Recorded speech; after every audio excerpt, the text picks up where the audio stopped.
आज BCom part second AFM first financial management ratio analysis की इस व्याख्यान माला में आप सभी का स्वागत है। आज हम पीछे जो रेशियो एनालिसिस में based on profitability and based on activity ratios देखे थे, उनके बारे में थोड़ी और डीप जानकारी लेंगे।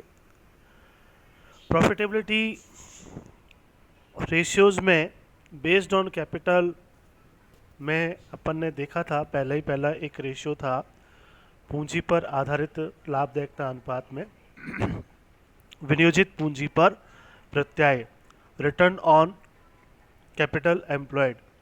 रिटर्न ऑन कैपिटल एम्प्लॉयड ज्ञात करने के लिए अपन ने जो फॉर्मूला देखा था, रिटर्न ऑन कैपिटल एम्प्लॉयड बराबर net profit before interest and tax, profit before interest and tax गुणा 100 बटे कैपिटल एम्प्लॉयड को अपन ने देखा था। इसको थोड़ा सा और डीप में समझने के लिए ड्यू पॉइंट चार्ट एनालिसिस करते हैं।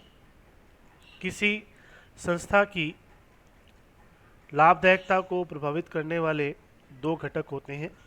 पहला होता है विनियोजित पूंजी आवर्त तथा दूसरा होता है परिचालन लाभों की मात्रा। इन दोनों घटकों पर किसी भी संस्था की लाभदायकता निर्भर करती है। और रिटर्न ऑन कैपिटल एम्प्लॉयड का एक शॉर्ट फार्मूला है प्रॉफिट मार्जिन गुणा एसेट्स टर्नओवर, प्रॉफिट मार्जिन गुणा एसेट्स टर्नओवर। इसको थोड़ा सा और डिटेल में देखें तो प्रॉफिट अपॉन सेल्स गुणा सेल्स बटे कैपिटल एम्प्लॉयड करते हैं। तो इसमें सेल्स नीचे भी है और सेल्स ऊपर भी है, तो दोनों में आपस में कट जाएगा। तो अंतिम जो सूत्र बचेगा वो बचेगा profit upon capital employed. Profit upon capital employed जो है वह रिटर्न ऑन कैपिटल एम्प्लॉयड का एक फुल जो फॉर्मूला है वह है, जिसे प्रॉफिट गुणा एसेट्स टर्नओवर के माध्यम से भी समझाया गया है। तो लाभों को पुनः इनके कारकों के आधार पर विश्लेषण किया जाता है। इसी प्रकार विनियोजित पूंजी को भी स्थायी संपत्ति में विनियोग तथा कार्यशील पूंजी में विश्लेषण कर सकते हैं। शुद्ध लाभ एवं विनियोजित पूंजी को प्रभावित करने वाले विभिन्न घटकों को संयुक्त राज्य अमेरिका की ड्यू पॉइंट कंपनी द्वारा एक चार्ट में प्रस्तुत किया गया है, जिसे ड्यू पॉइंट चार्ट कहते हैं, जो इस प्रकार है। ड्यू पॉइंट चार्ट जो आपके सामने दिखाई दे रहा है स्क्रीन पर, उसमें ऊपर ही ऊपर लिखा हुआ है इसका formula profit upon capital employed गुणा 100।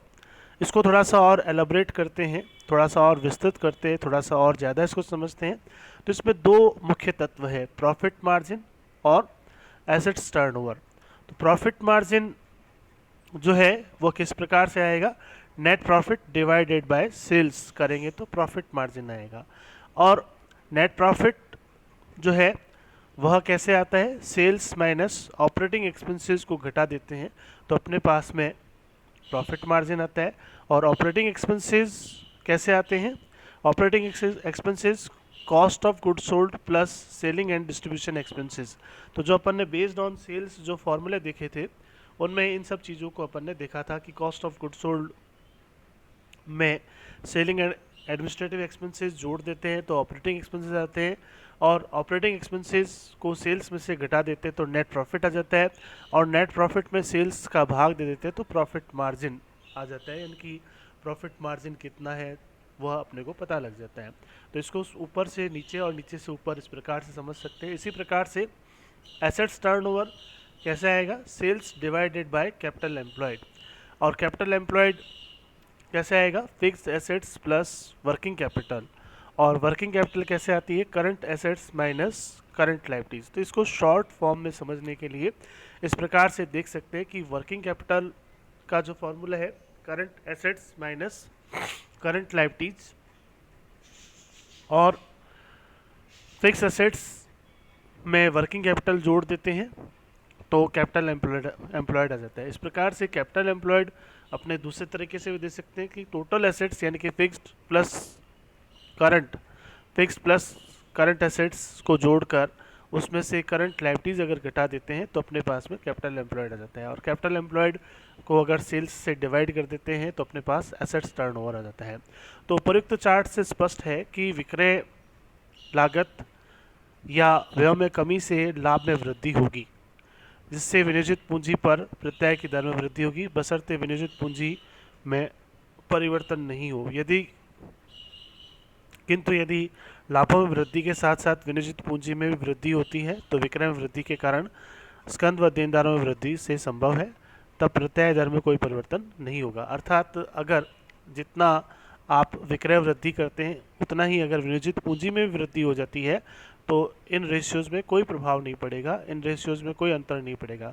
लेकिन यदि संस्था की लागतों में कमी करती जाए तो लाभ की मात्रा बढ़ सकती है और लाभ की मात्रा बढ़ने से विनियोजित पूंजी पर प्रत्यय भी बढ़ सकता है। इसका सीधा संबंध ड्यू पॉइंट चार्ट के माध्यम से आज अपन ने देखा, जो अमेरिकन कंपनी के द्वारा बतलाया गया था। और American company due point company जो है यूएसए की, उसने इस चार्ट से जो है इसको प्रस्तुत करने का प्रयास किया है। और आगे की व्याख्यान माला में अपने रेशियो एनालिसिस की बहुत सारी बातों को और देखेंगे, थोड़ा सा डीप में देखेंगे, इनके कंपोनेंट्स को समझने का प्रयास करेंगे कि इसमें कौन कौन से तत्व जो है वो प्रभावित करते हैं और रेशियो एनालिसिस के माध्यम से किस प्रकार से जो बैलेंस शीट है, प्रॉफिट एंड लॉस अकाउंट है या ट्रेडिंग अकाउंट है, उसको किस प्रकार से पूरा कर सकते हैं, जो उसमें अज्ञात जो मदें हैं उनको किस प्रकार से ज्ञात किया जा सकता है, उसके बारे में जानकारी लेंगे। आज के लिए इतना ही, धन्यवाद।